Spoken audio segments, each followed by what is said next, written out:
Hi everyone. Already మన last వీడియోలో మనం బేసిక్స్ ఆఫ్ ఏసీ సర్క్యూట్ చూసాము. అండ్ అందులో నేను ఆల్రెడీ ప్యూర్ రెసిస్టివ్ సర్క్యూట్కి ఎలా మనం ఇన్స్టాంటేనియస్ పవర్ని, యావరేజ్ పవర్ని క్యాలిక్యులేట్ చేస్తామో డిస్కస్ చేసాము.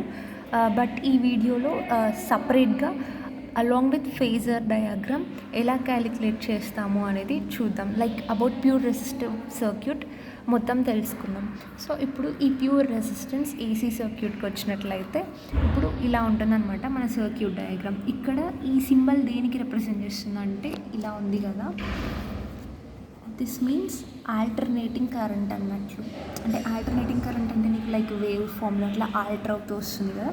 సో మనం దాన్ని ఈ సింబల్తో రిప్రజెంట్ చేస్తాం. సో లెట్ అస్ సపోజ్ ఇక్కడ మనం వోల్టేజ్ని వి అనుకున్నాం అనుకో, మనకేం తెలుసు in AC V is equal to VM sine omega T అని తెలుసు.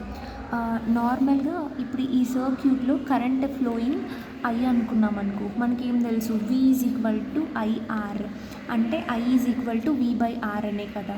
ఇప్పుడు వి అంటే ఏంటి, VM sine omega T by R. ఇప్పుడు మనం దీన్ని VM by R into sine omega టీగా రాయొచ్చు కదా. ఇప్పుడు వి బై ఆర్ అంటే ఏంటి, ఐ.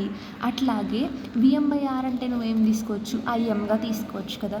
సో ఆ సిమిలర్ వేలో V is equal to VM sine omega T నుండి మనం I is equal to IM sine omega T అని చెప్పొచ్చు. సో ఇవి టూ ఏంటి మనకి లైక్ వేవ్ ఈక్వేషన్స్ లాగా సైనోసోడల్ వేవ్ ఫామ్లో వస్తుందన్నమాట ఈ equation.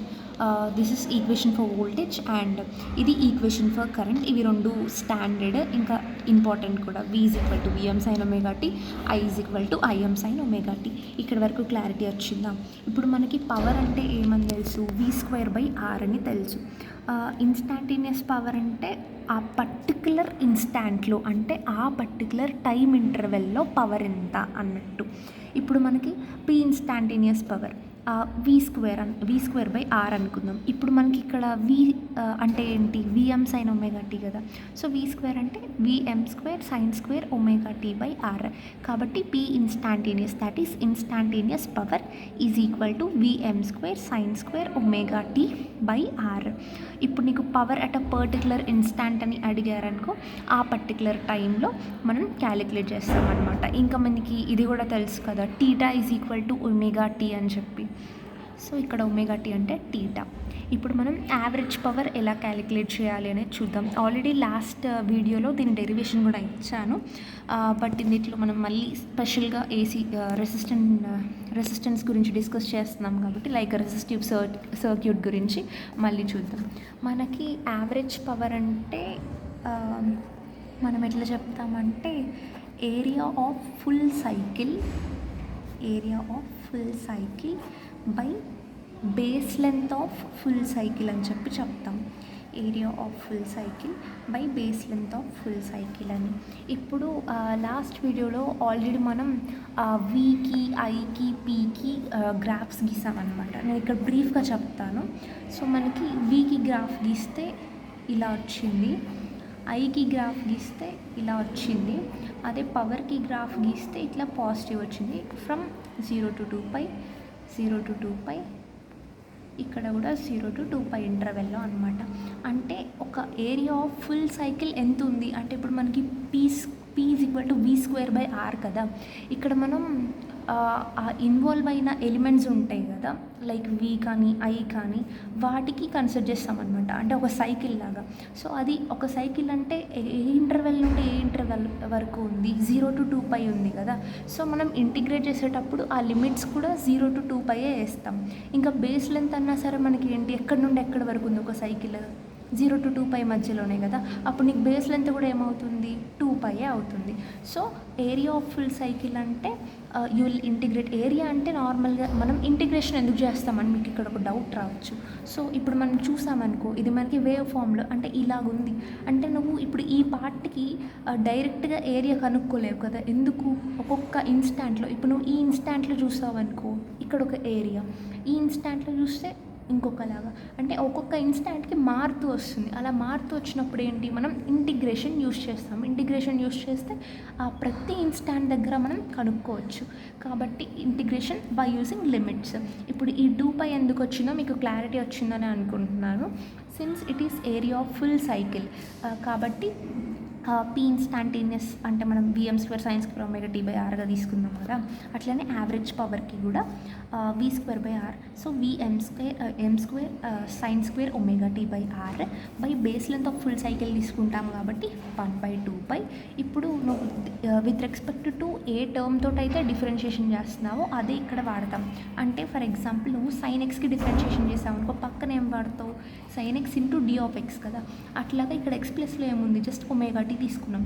So sine square omega T తీసుకున్నప్పుడు విత్ రెస్పెక్ట్ టు ఒమేగా టీతో మనం ఇక్కడ డిఫరెన్షియేషన్ చేయాలి. ఇంకా ఇక్కడ ఏంటి, విఎం స్క్వేర్ కాన్స్టెంటే, ఆర్ కాన్స్టెంటే. సో ఈ కాన్స్టెంట్ వాల్యూస్ని బయట పెట్టేసుకుంటే VM square by 2πr integral 0 to π sine square omega T into D of omega T. మనం నార్మల్గా సైన్ టీటాకి కాస్ టీటాకి ఇంటిగ్రేట్ చేస్తాం, కానీ డైరెక్ట్గా సైన్ స్క్వేర్ టీటాకి కాస్ స్క్వేర్ టీటాకి ఇంటిగ్రేట్ చేయలేం. అప్పుడేంటి, ఆ క్వాడ్రాటిక్ లైక్ పవర్ 2లో ఉన్నదాన్ని మనం ఎట్లా లీనియర్ టర్మ్లోకి రాసుకోవాలి, అంటే సింగిల్గా లైక్ ఓన్లీ సైన్ టీటా కానీ ఓన్లీ కాస్ టీటా కానీ వచ్చేలాగా. సో దీనికి ఇది ఫార్ములా 1 - cos of 2ωt/2. ఒకవేళ మనకి ఈ ఫార్ములా గుర్తు రాలేదు అంటే దానికి డెరివేషన్ ఇలా చేస్తామన్నమాట. అదే మనకు తెలుసు కదా, trigonometric identity, first trigonometric identity sine square theta plus cos square theta equal to 1 అని చెప్పి. ఇంకా కాస్ 2θ అంటే cos of a plus b కదా, అంటే కాస్ టీటా ప్లస్ టీటా. ఇప్పుడు ఇది cos of a plus b formula ఏంటి, cos a cos b minus sine a sine b. ఇక్కడ ఏ బీలు రెండు ఒకటే కదా, సో మొత్తం టీటాలే వస్తాయి. So cos square theta minus sine square theta. ఇప్పుడు కాస్ స్క్వేర్ టీటా ప్లేస్లో మనం దీని నుండి ఏం రాసుకోవచ్చు, 1 - సైన్ స్క్వేర్ టీటా రాసుకోవచ్చు కదా. So 1 - sine square theta minus sine square theta అంటే 1 - 2 సైన్ స్క్వేర్ టీటా. ఇది దేని వాల్యూ, కాస్ 2θకి 1 - 2 సైన్ స్క్వేర్ టీటా. అంటే ఇప్పుడు 2 సైన్ స్క్వేర్ టీటా ఎంత, 1 - cos 2θ. సైన్ స్క్వేర్ టీటా అంటే 1 - cos 2θ/2. సో ఇప్పుడు సైన్ స్క్వేర్ మనకి already theta is equal to omega T అని తెలుసు. ఇప్పుడు సైన్ స్క్వేర్ ఒమేగా టీకి ఏం తీసుకుంటామంటే 1 - cos 2ωt/2 integral of dt.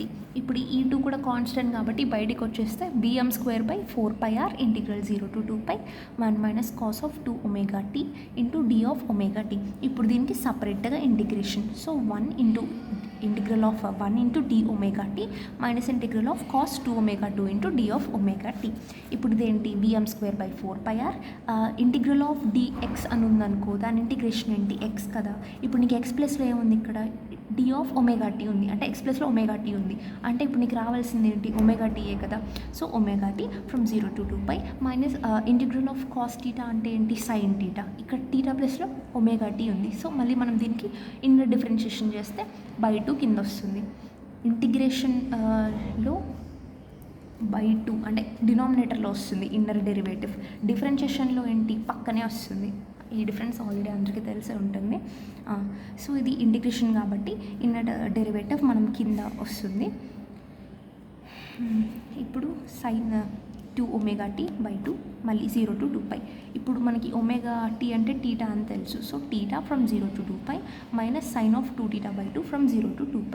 ఇప్పుడు ఈ theta upper limit minus lower limit substitute చేస్తే 2π minus 0 minus sine of 4π/2 minus sine 2 into 0/2 sine of 4π అంటే సైన్ ఆఫ్ 2π కదా ఇది మనకి. అంటే లైక్ నీకు ఎట్లాగంటే పై సైన్ ఆఫ్ nπ ఉన్నా సరే ఎవ్రీ ఇంటిగ్రల్ మల్టిపుల్ ఆఫ్ పైకి సైన్ వాల్యూ 0 అవుతుందన్నమాట. కాబట్టి దీని వాల్యూ 0ఏ, సైన్ 0, ఇది కూడా 0ఏ, ఇది 0. ఇంకా నీకు మిగిలింది ఏంటి, VM square by 4πr into 2πే కదా. VM square by 4πr into 2π. ఇప్పుడు ఇక్కడ pi get cancel, 2 1s 2 2s. So average power VM square by 2r. ఈ డెరివేషన్ మనం ఆల్రెడీ లాస్ట్ క్లాస్లో చూసామన్నమాట. ఇప్పుడు మనం ఐఆర్ఎంఎస్ క్యాలిక్యులేట్ చేయాలి. సో ఐఆర్ఎంఎస్కి ఫార్ములా ఏంటి మళ్ళీ అంటే, ఐఆర్ఎంఎస్ అంటే square root of those, square root తీసుకుంటాం. స్క్వేర్ రూట్ తీసుకున్న తర్వాత ఆ some of the squares of that value by total తీసుకుంటాం కదా. అంటే ఇప్పుడు నీకు 3 కరెంట్స్ ఉన్నాయి, I1 I2 I3. ఇప్పుడు నువ్వు ఆ ఐఆర్ఎంఎస్ కనుక్కోవాలి. అప్పుడు ఏం చేస్తావు, √I1² plus I2² plus I3² by 3ఏ కదా చేసేది. ఇప్పుడు అలాగే మనకి ఇక్కడ ఐఆర్ఎంఎస్ అంటే ఒక పర్టికులర్ ఇన్స్టాంట్లో కాకుండా, అంటే లైక్ ఎవ్రీ ఇన్స్టాంట్లో నీకు కావాలి. అలాంటప్పుడు ఏం చేస్తావు అంటే, ఇప్పుడు నువ్వు 0 to 2π వరకు తీసుకున్నాం అనుకో, ఒక్కొక్క ఇన్స్టాంట్లో మనకు కావాలి కదా, అప్పుడు ఏం చేస్తాం, ఈ 0 to 2πలో ఆ కరెంట్ ఎంత మనకి I = Im sin ωt కదా. సో అప్పుడు ఏం చేస్తావు, దీని స్క్వేర్ కదా, అంటే square root of squares by total కదా. సో దీని స్క్వేర్ ఏంటి, Im sin θ² బై టోటల్ అంటే ఎక్కడి నుండి ఎక్కడి వరకు, ఇప్పుడు 0 to 2π కదా ఇక్కడ. సో 1/2π, ఇది ఎందుకు వచ్చినా మీకు అర్థమవుతుందని అనుకుంటున్నాను. So 1/2π integral 0 to 2π Im sin ωt² d of ωt. ఇంక ఇది జస్ట్ మనం ఇప్పుడు ముందు ఇక్కడ Vm² sin² ωt దీనికి చేసాం కదా, ఇక్కడ Vm² ప్లేస్లో జస్ట్ Im² ఉంది. ఇది మీకు చూసుకున్నా ఇంకా అర్థమైపోతుంది, మొత్తం సేమ్ ఫార్మాటే. ఇప్పుడు Im² కాన్స్టెంట్ కాబట్టి ఇది బయటకు వచ్చేసింది, into sin² ωt into d of ωt. ఈ sin² ωt డెరివేషనే కదా ఇదంతా. సో ఫైనల్గా మనకి ఇలా వస్తుంది. ఇది మీరు చూస్తే ఈజీగా అర్థమైపోతుంది అంతే. ఇక్కడ Vm ప్లేస్లో ఇక్కడ Im వచ్చింది అంతే. సో Im²/4π ఇంటూ 2π అంటే దీని వాల్యూ ఏంటి, Im² √Im²/2 అంటే దీన్ని మనం ఎలా రాసుకోవచ్చు, √Im²/√2 అంటే స్క్వేర్ రూట్ క్యాన్సిల్, Im/√2 అంటే IRMS is equal to Im/√2. సిమిలర్గా VRMS క్యాలిక్యులేట్ చేసినా నీకు Vm/√2 వస్తుంది. ఇవి చాలా important. IRMS is equal to Im/√2, VRMS is equal to Vm/√2. Okay, ఇప్పుడు మనకి ఇది తెలుసు కదా, పవర్ Vm²/2r అని చెప్పి దీన్ని మనం ఎలా రాసుకోవచ్చు, Vm/√2 into Vm/√2 into 1/r రాయొచ్చు కదా. అంటే ఇలా ఎందుకు రాస్తున్నారు అంటే RMS పవర్ కనుక్కోవడం కోసం. ఓకే, ఇప్పుడు మనకేంటి యావరేజ్ పవర్ Vm²/2r, దీంట్లో ఉండి మనం Vm/√2 ఇంటూ Vm/√2 రాస్తే Vm ఇంటూ Vm ఎంత, Vm², √2 ఇంటూ √2 ఎంత, 2a కదా, ఇంటూ 1/r. సో Vm²/2r ఇట్లా రాసుకున్నాం. ఇప్పుడు Vm/√2 అంటే ఏంటి, VRMSే కదా Vm/√2 అంటే. So VRMS into VRMS by r అనమాట. అంటే Vm/√2 is equal to, so ఇక్కడ మళ్ళీ 2r రాదు కదా మనకి, ఎందుకంటే Vm/√2 అంటే VRMS, మళ్ళీ Vm/√2 అంటే VRMS ఇంటూ VRMS VRMS²/r ఉంది. సో VRMS²/r మనకి నార్మల్గా P is equal to V²/r. అదే PRMS అంటే VRMS²/r. అది ఎలాగా వచ్చింది అనే దానికి డెరివేషన్ ఇది. ఇంక ఇప్పుడు ఫేజర్ డయాగ్రామ్. ఈ ఫేజర్ డయాగ్రామ్ చాలా ఇంపార్టెంట్. మీకు ఈ ఫేజర్ డయాగ్రామ్ అర్థమైందనుకో, ఇండక్టర్కి కెపాసిటర్కి, inductor involved with resistor with capacitor, RLC, ఈ మూడింటికి మొత్తంకి అర్థమైపోయినట్టే. సో ఇప్పుడు ఫస్ట్ ఫేజర్ డయాగ్రామ్ అనేది కావాలి అంటే ఈక్వేషన్స్ డిసైడ్ చేయాలి. ఫస్ట్ మనం ఏంటి ఈక్వేషన్స్ ఏంటి, ఐకి Im sin ωt, Vicky Vm sin ωt. ఇప్పుడు మనం ఫేజర్ గీసామనుకో, లైక్ ఫర్ ఎగ్జాంపుల్ ఇక్కడ ఒక పాయింట్ తీసుకున్నాం. ఇప్పుడు ఏంటంటే ఇక్కడ ఫేజ్ డిఫరెన్స్ చూసుకున్నాం అనుకో, నార్మల్గా sin of ωt + φ, దీన్ని మనం ఏమంటాం, ఫేజ్ అనేసి అంటాం కదా. కానీ ఇక్కడ నువ్వు చూసినట్లయితే ఇక్కడ ఫేజ్ ఏమీ లేదు, అంటే 0.